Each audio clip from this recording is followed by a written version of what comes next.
ताज्या बातम्या विचार नव्हे त्यासाठी सचोटी न्यूज चॅनल बघायलाच हवे।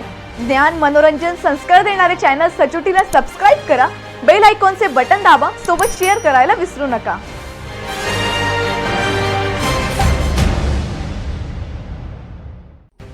शालार्थ आयडी घोटाळ्याच्या तपासाला वेग आलेला असतानाच आर्थिक गुन्हे शाखेचे वरिष्ठ पोलीस निरीक्षक रामदास शेळके यांच्या बदलीची चर्चा सुरू झाल्याने नाशिकच्या पोलीस वर्तुळात खळबळ उडाली आहे। विशेष म्हणजे शेळके यांच्या सेवानिवृत्तीला अवघे काही महिने बाकी असल्याची माहिती असताना त्यांची बदली का करण्यात येत आहे हा प्रश्न आता चर्चेच्या केंद्रस्थानी आला आहे। शालार्थ घोटाळ्याच्या तपासात आर्थिक गुन्हे शाखेने यापूर्वी अनेक महत्त्वाच्या कारवाया केल्या आहेत। प्रशांत वाडिले याच्या अटकेच्या कारवाईतही वरिष्ठ पोलीस निरीक्षक रामदास शेळके यांच्या पथकाची भूमिका असल्याचे वृत्त प्रसिद्ध झाले आहे।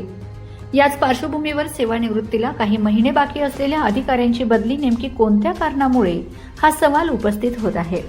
शालार्थ प्रकरणात जामनेर तालुक्यातील शिक्षण संस्था चालक संजय गरुड यांना एसआयटीने ताब्यात घेतल्याचं वृत्त दिनांक 28 जुलै 2026 रोजी प्रसिद्ध झालं।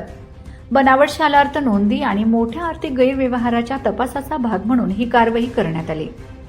गरुड यांच्या अटकेनंतर या प्रकरणाला राजकीय संदर्भही जोडले जाऊ लागले आणि राजकीय दबाव होता का याबाबत चर्चा सुरू झाली।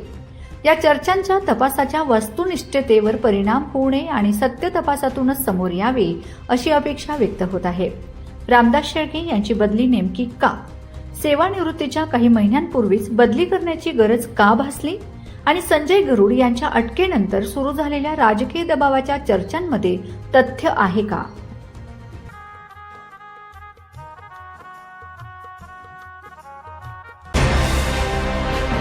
ताज्या बातम्या विचार नव्हे त्यासाठी सचोटी न्यूज चॅनल बघायलाच हवे। ज्ञान मनोरंजन संस्कार देणारे चॅनल सचोटीला सबस्क्राइब करा, बेल आयकॉनचे बटन दाबा, सोबत शेअर करायला विसरू नका।